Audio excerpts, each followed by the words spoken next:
আসসালামু আলাইকুম সুপ্রিয় শিক্ষার্থীবৃন্দ, আরপিএইচ স্কুলের পক্ষ থেকে সবাইকে স্বাগত জানাচ্ছি নতুন একটি অ্যাসাইনমেন্ট উত্তরে। আমাদের আজকের আলোচনার টপিক হিসাব বিজ্ঞান। এটি তোমাদের 13তম সপ্তাহের অ্যাসাইনমেন্ট উত্তরপত্র। সর্বপ্রথম আমরা দেখব এই বিষয়টির প্রশ্নপত্র। চলো তাহলে দেখে নেওয়া যাক এর প্রশ্নপত্রটি। এটি করা হয়েছে তোমাদের পাঠ্য বইয়ের 3য় অধ্যায় দুতরফা দাখিলা পদ্ধতি থেকে। আর অ্যাসাইনমেন্টে বলা আছে ক, হিসাব চক্রের বিভিন্ন ধাপ সহ একটি চিত্র উপস্থাপন করো। খ, লিমন ট্রেডার্সের 2021 সালের জানুয়ারি মাসের নিম্নের কয়েকটি লেনদেন থেকে ছকের মাধ্যমে সংশ্লিষ্ট হিসাবসমূহের নাম উল্লেখ করে ডেবিট ও ক্রেডিট পক্ষ চিহ্নিত করো। চলো তাহলে লেনদেনগুলো জেনে নেওয়া যাক। জানুয়ারি 1, দোকান ভাড়া পরিশোধ করা হলো 20,000 টাকা। জানুয়ারি 5, ধারে পণ্য ক্রয় করা হলো 57,000 টাকা। জানুয়ারি 10, ব্যাংক থেকে উত্তোলন করা হলো 25,000 টাকা।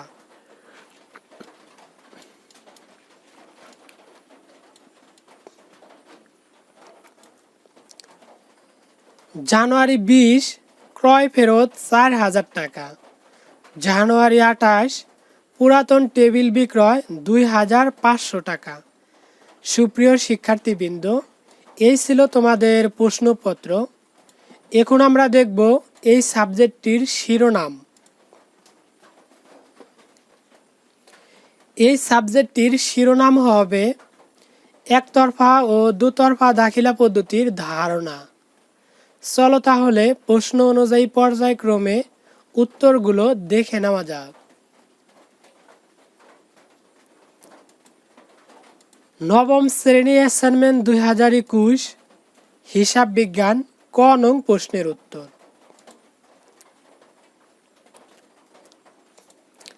চিত্রের সাহায্যে হিসাব চক্রের বিভিন্ন ধাপ উপস্থাপন করা হলো।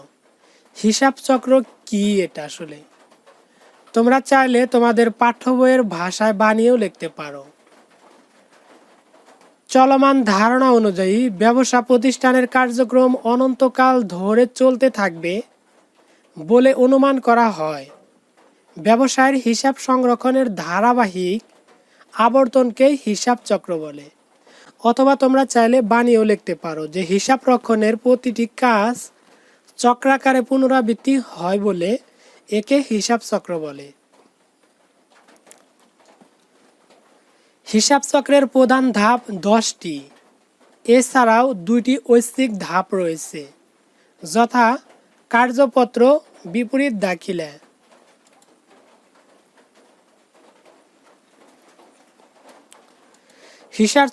হিসাব চক্রের ধাপগুলো লক্ষ্য করো। ধাপগুলো যদি আমরা ঝুম করে দেই তাহলে দেখতে সুবিধা হবে। লেখাগুলো অনেক ছোট দেখাচ্ছে। এখানে লিখবে লেনদেন চিহ্নিতকরণ ও বিশ্লেষণ, এই প্রথমে লিখবে তোমরা এটা।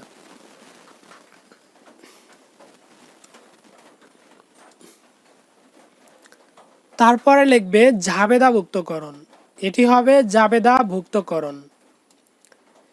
এরপরে তোমরা লিখবে খতিয়ান স্থানান্তরকরণ। তারপরে লিখবে রিঅমিল। তারপরে লিখবে সমন্বয় দাখিলা। তারপর কার্যপত্র, সমন্বিত রিঅমিল, আর্থিক বিবরণী, সমাপনী দাখিলা, সমাপন পরবর্তী রিঅমিল, বিপরীত দাখিলা, ঐচ্ছিক। সুপ্রিয় শিক্ষার্থীবৃন্দ, এই চিত্রটি তোমরা অবশ্যই অঙ্কন করে দিবে। অথবা তোমরা চাইলে তোমাদের যে পাঠ্য বইয়ের চিত্রটি আছে ওটিও অঙ্কন করে দিতে পারো।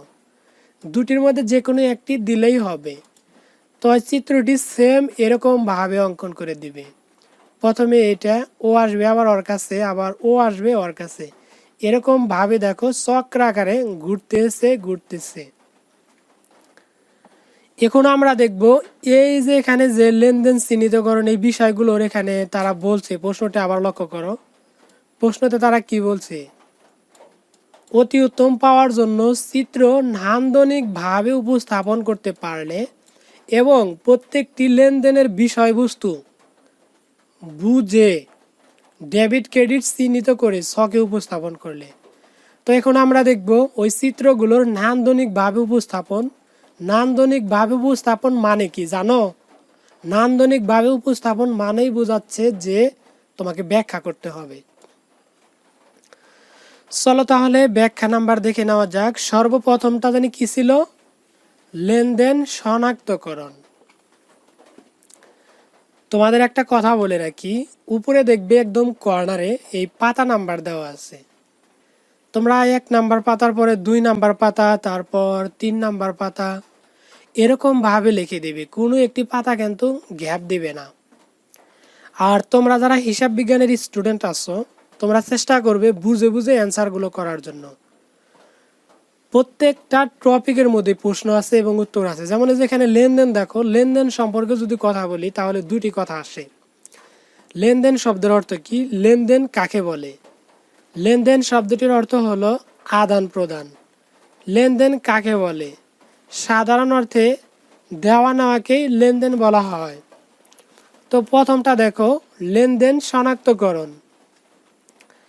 হিসাব চক্রের প্রথম ধাপে ব্যবসায়ের প্রতিটি ঘটনাকে বিশ্লেষণ করে লেনদেন হিসাবে চিহ্নিত করা হয়।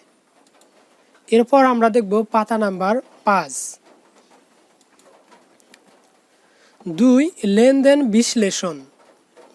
এই ধাপে প্রতিটি লেনদেন বিশ্লেষণ করে সংশ্লিষ্ট হিসাব খাতগুলো চিহ্নিত করা হয়। 3, জাবেদাভুক্তকরণ। বিশ্লেষণকৃত হিসাব খাতগুলো দুতরফা দাখিলা অনুসারে প্রযোজ্য হিসাবের প্রাথমিক বইতে ডেবিট ক্রেডিট বিশ্লেষণ করে তারিখের ক্রমানুসারে জাবেদায় লিপিবদ্ধ করা হয়।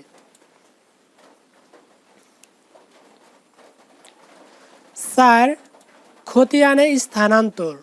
এই ধাপে জাবেদা লিপিবদ্ধকৃত লেনদেনগুলোকে আলাদা আলাদা হিসাবের শিরোনামে লিপিবদ্ধ করা হয়।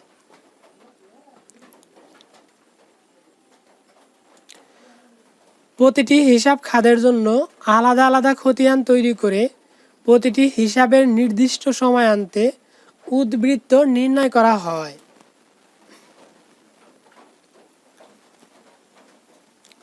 5, রিঅমিল প্রস্তুতকরণ। লেনদেন সমূহ নির্ভুলভাবে হিসাব বহিতে লিপিবদ্ধ হয়েছে কিনা তা যাচাই করার উদ্দেশ্যে খতিয়ানের ডেবিট উদ্বৃত্ত ও ক্রেডিট উদ্বৃত্তের সাহায্যে রিঅমিল প্রস্তুত করা হয়।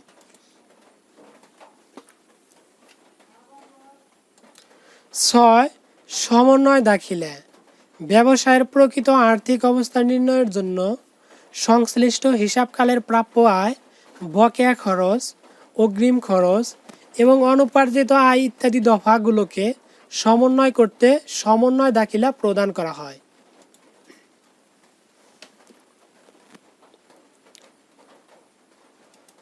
7, কার্যপত্র প্রস্তুত। আর্থিক বিবরণী প্রস্তুত সহজতর করার উদ্দেশ্যে ঐচ্ছিক কাজ হিসাবে বহুগড় বিশিষ্ট একটি বিবরণী প্রস্তুত করা হয়, যাকে কার্যপত্র বলে।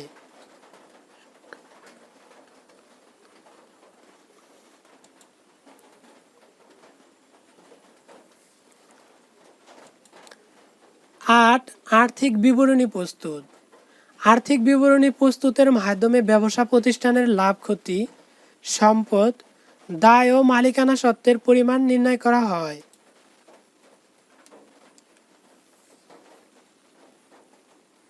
9, সমাপনী দাখিলা। কারবারের মুনাফা জাতীয় আয় এবং মুনাফা জাতীয় ব্যয়গুলোর জের ও উত্তোলন হিসাব বছরান্তে বন্ধ করতে হয়। 1 বছরের আয় ব্যয় পরবর্তী হিসাব বছরে যাবে না, তাই সমাপনী দাখিলার প্রয়োজন হয়।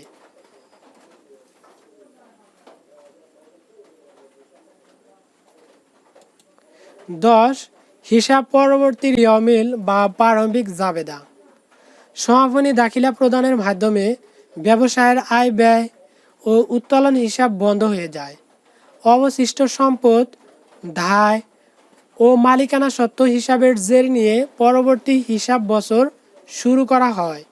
এর জন্য হিসাব পরবর্তী রিয়মিল বা প্রারম্ভিক জাবেদা প্রস্তুত করা হয়। এরপর আমরা দেখব খ নং প্রশ্নের উত্তর। লিমন ট্রেডার্সের 2021 সালের জানুয়ারি মাসের নিম্নের কয়েকটি লেনদেন থেকে ছকের মাধ্যমে সংশ্লিষ্ট হিসাবসমূহের নাম উল্লেখ করে ডেবিট ও ক্রেডিট পক্ষ চিহ্নিত করা হলো।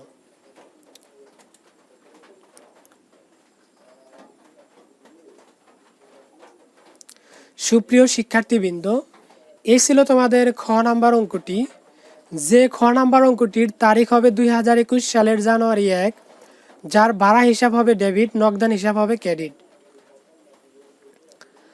আর জানুয়ারি 5 ক্রয় হিসাব ডেবিট হবে, পাওনাদার হিসাব ক্রেডিট হবে। জানুয়ারি 10 নগদান হিসাব ডেবিট হবে, ব্যাংক হিসাব ক্রেডিট হবে। জানুয়ারি 20 পাওনাদার হিসাব ডেবিট হবে, ক্রয় ফেরত হিসাব ক্রেডিট হবে। জানুয়ারি 28 নগদান হিসাব ডেবিট হবে, আসবাবপত্র হিসাব ক্রেডিট হবে। সুপ্রিয় শিক্ষার্থীবৃন্দ, এই ছিল তোমাদের 13তম সপ্তাহের 9ম শ্রেণীর হিসাব বিজ্ঞান অ্যাসাইনমেন্টের উত্তরমালা। আবারও হাজির হব নতুন কোনো টপিক নিয়ে। সে পর্যন্ত তোমরা সবাই ভালো থাকো, সুস্থ থাকো, এই আশা ব্যক্ত করে আজকের টপিকটি এখানেই শেষ করছি। আসসালামু আলাইকুম ওয়া রাহমাতুল্লাহ।